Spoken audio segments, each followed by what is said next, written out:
Hi. Hi, Maggie. Oh my goodness, look at that hair. Oh my God. I know. I'm so sorry. I made you do a late interview so I could No, do my fucking hair. no, I love it. I love it. Your hair is for the taping. I don't give a I shit. had It to. looks I good. usually wouldn't. I would. This was the most diva I've ever been. So thank you for obliging me. You're not usually this diva. I, I was I'm really not usually hoping. this diva. I'm not usually this diva. Look, you're shooting your first special, so you might as well just like steer right into the skid of I Right, need exactly. I green should go harder. M&Ms. Yes. Yeah. I'm gonna hang up and come back in like 30 minutes. So I'll make you wait. Yeah. You know what? That's fine. I appreciate that. And that'll make me feel seen. Perfect, perfect, perfect.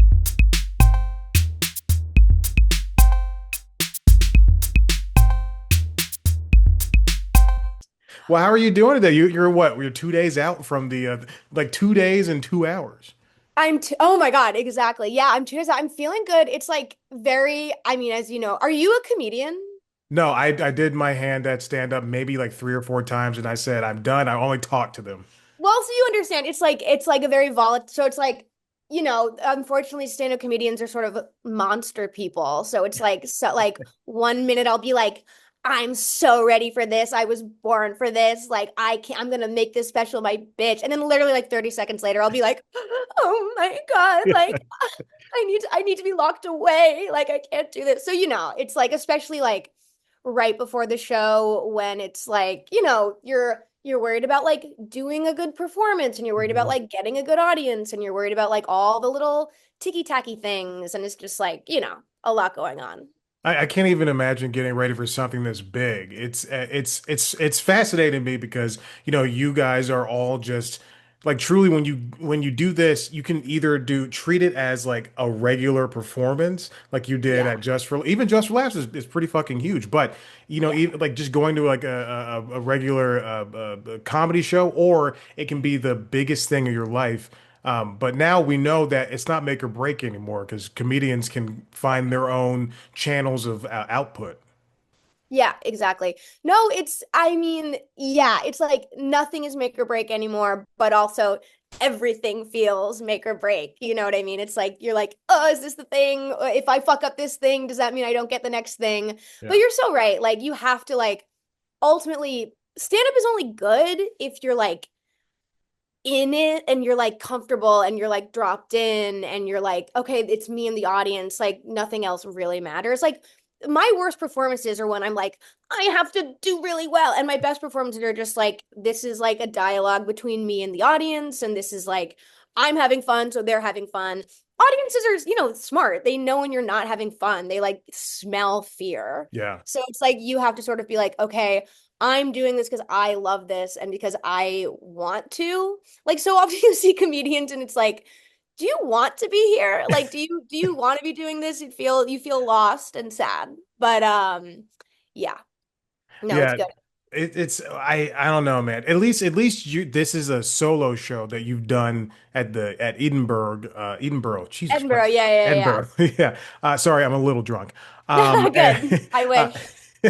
but like at least it's a solo show you've done that many times, and you're able to. I don't know. Maybe at some point you can just kind of not go with the flow or go with the motions, but enter like a sort of autopilot that Totally. where it's not something that you are feeling internally, too badly. Yeah. No, that's the thing. It's like this is a show that is like so deeply in my bones. Hmm. Like I know this show front and back. I did it at Edinburgh like 27 times in a row. I've been doing this show. This is like this hour of stand up like up in Brooklyn in LA for like a couple of years now.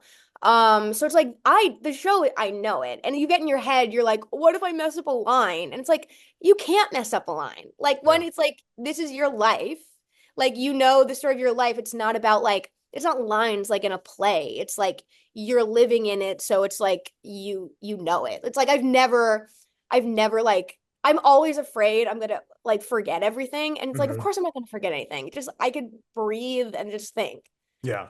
It's funny because like when I did Just for Laughs, Like I had this exact feeling, but that was 5 minutes. Like that was like 5 minutes of comedy. But because it was such big stakes, I'm like, Mhm. what if I forget it all? It's like, bitch, you're not gonna forget your 5 minutes of comedy. You Yeah. gotta relax. So it's all just like you just have to be like, if I decide that it's gonna be good, it's gonna be good. Yeah, it's gonna be not just good, it's gonna be great. It's gonna be the best fucking thing this year. Yeah, exactly. What were like the different audiences like as you prepared and toured this show around? If you went to the West Coast, East Coast, and Europe, what did they all respond the same, or did they all have different reactions to jokes? There were like individual audiences that were different. Overall, it's like, from show to show, you'll be surprised like what randomly gets a laugh. Or the best thing I've ever, one of the best things I can remember of this is like, so it's a solo show, it's a narrative stand-up it's about growing up with my older brother Aiden, who is profoundly disabled. Mhm. So it's about me growing up in the disability community. And that just means like because I was like born into it, I never had to be taught about disability. It wasn't something different to me. It was like that I was just like a kid who was like, why don't I get a wheelchair? Like that's not fair. Like so, and I was like, didn't understand that it was like something that the rest of the world might be like, oh no, disability. I was just like, this is my brother. Mhm. Like he's my brother. And then as I got older, it's like I realized the world is not built for people like my brother, and it's just about like it's just about being the sibling of someone with profound disabilities. And I've done it. I did it for this. I met this guy, and he also had a profoundly disabled sibling, a lot of the Mhm. same disabilities as my brother. And he came to see the show in Edinburgh, and he was losing. He was a perfect audience member. He was like laughing at all the right moments. He was like totally with me for everything. And it's like because it's about I am joking. I am like doing comedy about my brother and about like the disability community. It's like I have to do a lot of hand holding. Like Mhm. I do a lot of like, hey, like I'm building all this goodwill. So when I do talk about disability, like audiences can be really like, I'm not gonna laugh at that. You know what I mean? And it was Yeah. like, and the show is like constructed to be able to make people feel comfortable laughing. But then when I'm doing it in front of like either disabled people or the families of disabled people or people who work in the disability with disabled people, they're losing their fucking mind because they're not like, oh, it's so precious. I can't laugh at like this. And they're just like, yeah, I can fucking laugh at this. Yeah. And that is always my favorite audience, or like when I know people who understand the community, who are like in the world, Yeah. can really like get down with it, as opposed to people who are like, can I laugh at this? And it's like, yeah, you better laugh at it. What are you like? Are you ableist? Like, come Yeah. on.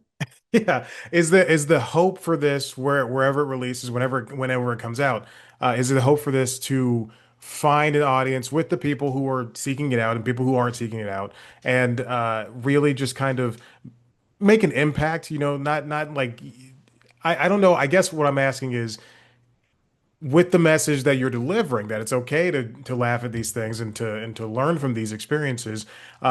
Will do you think that it'll find an audience when it's out, when everybody's able to see it Yeah, or I listen mean, to it? I'm so excited for it to like live beyond my like having to like get up and do it. Hmm. So it's like this will be able to be like I'll be able to like send it to people. I'll be able to be like, "Oh, like this group, like I work with a bunch of I in the summers I work at this camp called Camp Jabberwocky that is for individuals with disabilities, and I'll now be able to just like send that to a bunch of that community. I'll be able Hmm. to like really like let it live where people can access it easily. And that is such a dream come true. You know what I mean? Yeah.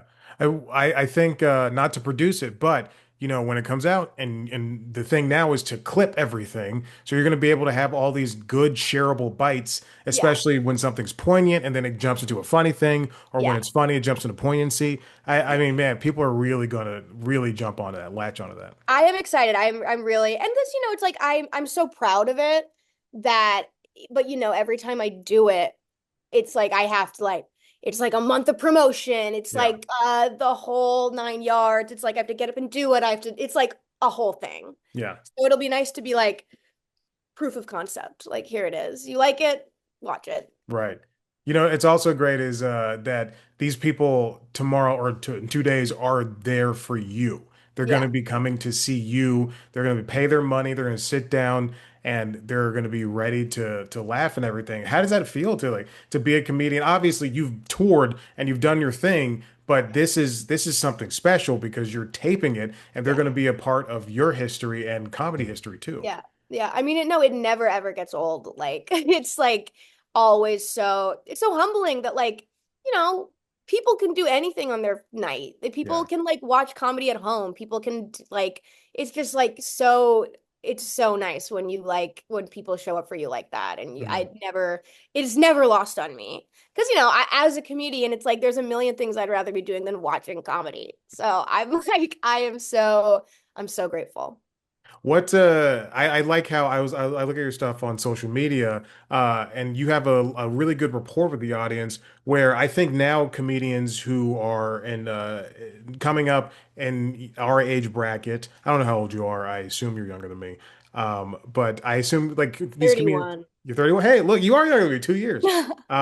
But these comedians coming up, they feel like they have to have a lot of conversations with the audience. And I feel like you do have a call and response, but you're definitely not asking them to respond. It's kind of rhetorical in your sense. And that's what I really do appreciate about what you do as a comedian. Yeah. Thank you. Oh my God. Uh, That's so nice. what was it like working with your director, Annalisa? Like I'm sure you guys are going to have this show not be too ostensively annoying when it comes to what's on camera, but what are you planning with her? Well, she's been like, she was like, so I did the show as like a new material show where I essentially like tricked everyone into coming to watch me do um an hour of solo show. I was like, Mhm. haha, lock the doors. And then she came on board and it's like such a game changer because like I come from such a stand-up comedian place of being like oh I'm just gonna get up there and do it, and she comes from like a theater actor place of like being like no you have to like this is a show, you have to rehearse it, this is like a different thing, and I was like oh, okay. And it's so good to have another person in the room. Like it just saves you from your very worst impulses. Yeah. And now, yeah, it'll be really great because like she directed the live show. My friend Matt Strickland is going to be directing, like producing and then editing and directing the live, like the film. So it'll be really interesting to see like this like my live director who's been so ride or die for this project, and then we get a new set of eyes on it when it's in like the editing room. It's great. I feel very lucky because it's like in stand-up comedy, everything is so individualized. Hmm. And for me to get this like group of people is really amazing. Did anybody have any feedback, with all these hands on it? Do you expect any feedback from the show, or has anyone ever said anything over the course of you performing it? In terms of what? Like feedback, like guiding the story or any ideas for jokes? Because I'm sure that, as a creative person, you do ask for input from other creative people.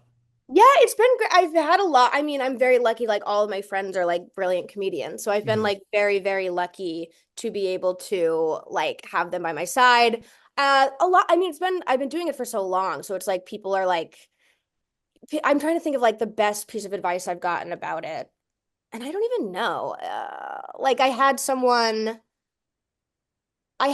tell me like I had to add in more from like uh, there's some like sad moments in the show. Obviously, my Right. brother passed away. Like it's like I am talking about some like stuff about the disability world, which is like not fun to talk about. Mhm. But so someone told me once that like I had to put more like moments of like seriousness in, and I was like, oh yeah, I do, because like that's the payoff. Mhm. So that and it makes everything like so much more satisfying. So yeah. Have your parents seen the show, or are they coming to this show? Yes. So my parents saw it early on, like after it was just stand up and like when it was the beginning of it being like a full solo show. Hmm. And I was so scared. I've never been more scared in my life because I'm like, it's also like it honors my brother so much and it like is so like well intended, but it's also like I was like, oh my God, my parents are gonna disown me. I'm getting up here and talking about their dead son. And then I have this joke in the show that is like starts by like me. I don't tell the audience he's disabled right away, and I essentially make them side with me about something. I make them be like, it's a story about like having to play pin the tail on the donkey. Yeah. And I like threw a fit one year because my mom made me wear a blindfold while we're playing Pin the Tail on the Donkey, and then my mom didn't make my brother. And isn't that like fucked up? And the entire audience is like, yeah, that's fucked up. And then I'm like, well, okay, he was blind. And so that's like how I revealed the disability. Mhm. And during the setup of that, I heard my mom start laughing. So I was like, okay, we're we're good. Yeah. Do you reveal who wins the pin the tail on a donkey? I don't because the story is how I like completely derailed it. Okay. Okay. All right. But you won, right? Of course. Okay. Of course. Now, did you start doing stand up in Massachusetts? No. No. Started squarely in New York. Okay. And what was that like for you? That was great. I mean, New York City is like the best place to start stand up because it's the best stand up in the world. Yeah. You get really good fast. I think if you start in a smaller city, you have you have like a hard you have like a nicer time starting. It's easier, but if you Mhm. start in New York, you get punched in the face. You know what I mean? Yeah, yeah. And you were hit square in the jaw. And how quickly did you find your voice on stage to where you felt comfortable enough to start pulling together a lot of jokes for a show like this? For a show like this, it took Yeah. me until I started writing the show in like 2022, 2021. I started doing it, and I like the reason I did it was because I couldn't I couldn't just throw in these jokes in like a normal set. Hmm. You know what I mean? I had to just like I had to give it its own show Yeah. so that I could do them because I would like whip out these jokes. People are like, "Why is this woman talking shit on disabled people?" I'd be like, "No, it's coming from a place of love. Um, please trust me." So then I was like, that's why I did like a long set. Hmm. Hmm. Now, did you write down the jokes or did it all just come organically? A little bit of both. Like, Uh, with stand up, it's like some of it is like written moments, some of it is just stuff you talk out. yeah. So now I have it all written down like as a script, but even still, like when I do it, there's like little changes. It's like it's live, honey. Yeah. Yeah, yeah. Do you I really hope the audiences can take away something from this show and really see how much work and effort that you put into it. Have there been any other projects and shows that you've done? I'm sorry, my dog is touching my standing Oh, desk. let me see It's your dog. it's getting ridiculous. Hey, buddy, look up. Look up. There he is. That's his Oh, eye. he's so Yeah. And cute. then there's a cat back there. They're chasing each other and it's ridiculous. It's getting insane. Sorry about that. Yes, Anyway, I'm obsessed. I lost my train of thought, but for in getting ready for this show and preparation for it and writing and everything, were there any aspects that you took out of the show? Something, obviously you had to add in some more serious moments, but the things that you pulled out, are those any points that you want to revisit in the future, or are those just dead on the floor? Like the stuff I've taken out, would I put it Yes. back in? They're dead on the floor. Okay. Okay. They're And dead there's on the and floor. there's no even like chance that you even go, maybe I'll record an extra 5 or 10 minutes for the back end of the special. No, right now the special is like Wow. incredibly tight and it is Yeah. what it is. There's like shows that I do where like I know someone's in the audience, so I like do something that they might like. Hmm. Or there's a story like when my cousin was in the audience, I added like a story about my cousin. Or Hmm. like when I'm in like a specific part of the world, I like add in, I'm in LA, I say something about LA. I'm in Massachusetts, I talk about Massachusetts. I'm in so it's like always it's stand up, so it's like a living, breathing thing. Hmm. But like in terms of like the stuff I've cut, it's been cut for like a reason and Yeah. because I've learned like a lesson. Yeah. Now, what are you gonna do an hour before? Do you eat before a show? Like what? No, my God. I mean, I have like I like I wish I could say that I like have healthy habits, but I like usually like am like completely consumed by nerves Mhm. all day long, and then I'll eat a little. I like eat like a bird all day long, and Yeah. then yeah, Then what are you gonna do after? Are you gonna like I'm have gonna a drink? party. Yeah. I don't drink. I'm not drinking this week, so I try. Especially, it's mostly like I wish I could be like for my practice, but it's completely vanity. Yeah. 100% vanity. And You're gonna shoot heroin when you're finished. That's what's yes, gonna happen. clearly. Get the No, I'm hard. gonna go. We're gonna party at Park Life. It's gonna be good. It's gonna be nice because it's like Yeah. I'm doing two shows. Hmm. I'm doing a 7 o'clock show and a 9:30 show. So I'm also gonna probably like pass out. Yeah. Yeah. I bet. Well, Maggie, I don't want to take up too much more of your time. This has been great. Thank you so much for sitting down with me. I hope you break a leg. I hope the special goes well and specials go well. And I hope everybody really enjoys it because you're a very funny person and I know you got a lot to offer. Thank you so much. Have a Yeah. great night. Have a great night. See ya.